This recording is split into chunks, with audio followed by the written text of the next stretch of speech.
आतंकी अड्डों को धुआं धुआं कर दिया गया। पाकिस्तान की न्यूक्लियर धमकी को हमने झूठा साबित किया और आज तक उनके कई एयरबेस आईसीयू में पड़े हैं।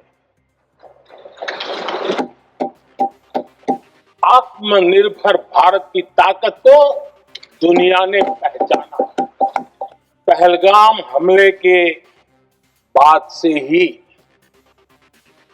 पाकिस्तानी सेना को अंदाजा लग चुका था कि भारत कोई बड़ी कार्रवाई करेगा। उनके तरफ से न्यूक्लियर की धमकियों के भी बयान आना शुरू हो चुके थे। भारत ने 6 मई रात और 7 मई सुबह जैसा तय किया था वैसी कार्रवाई की और पाकिस्तान कुछ नहीं कर पाया।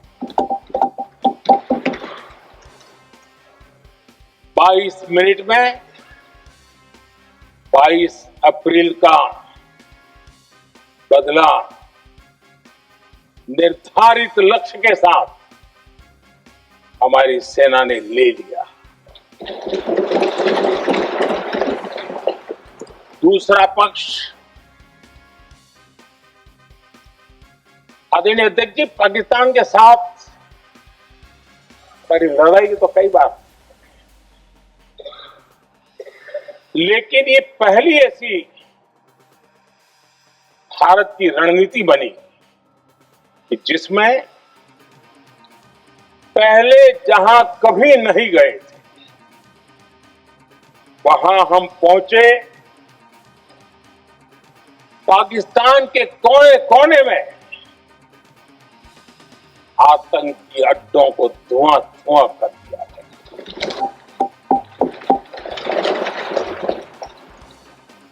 आतंक के घट तो सोच नहीं सकता कि वहां तक कोई जा सकता है।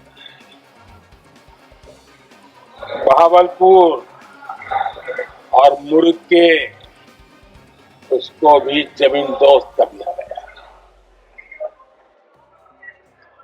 आदरणीय अध्यक्ष जी, हमारे सेनाओं ने आतंकी अड्डों को तबाह कर दिया। तीसरा पक्ष, पाकिस्तान की न्यूक्लियर धमकी को हमने झूठा साबित किया।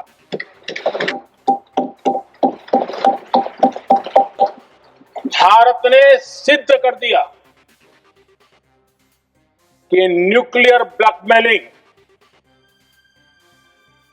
अब नहीं चलेगा और न ही ये न्यूक्लियर ब्लैकमेलिंग के सामने भारत झुकेगा।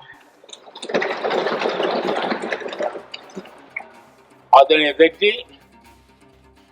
चौथा पक्ष, भारत ने दिखाई अपनी तकनीकी क्षमता।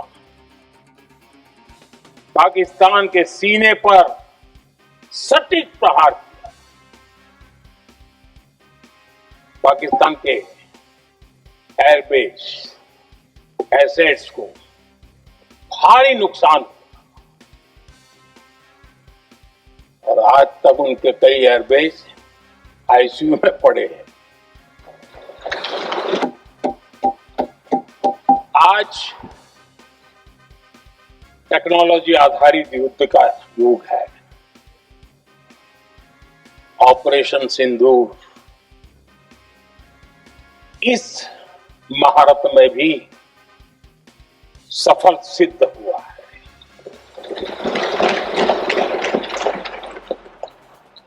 अगर पिछले 10 साल में जो हमने तैयारियां की हैं वो न की होती तो इस तकनीक के युग में हमारा कितना नुकसान हो सकता था इसका हम अंदाज लगा सकते हैं।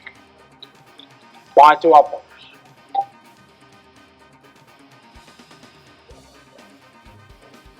ऑपरेशन सिंदूर के दरमियान पहली बार हुआ जब आत्मनिर्भर भारत की ताकत को दुनिया ने पहचाना। Made in India drone, made in India missile, Pakistan के हथियारों की पोल खोल करके रख दी।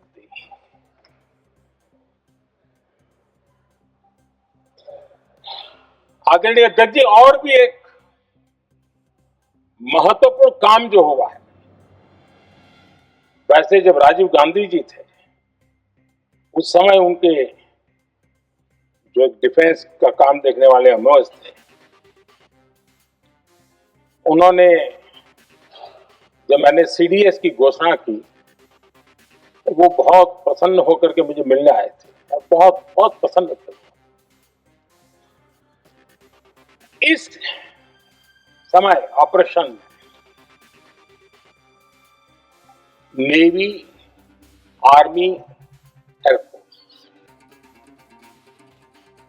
तीनों सेनाओं का जॉइंट एक्शन,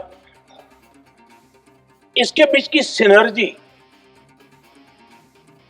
इसने पाकिस्तान के छक्के छोड़े।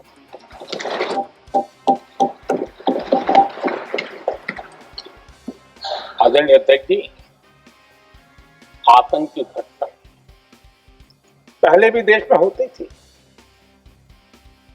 लेकिन पहले आतंकवादियों के मास्टरमाइंड निश्चिंत होते थे और वो आगे की तैयारी में लगे रहते थे। उनको पता था कुछ नहीं होगा।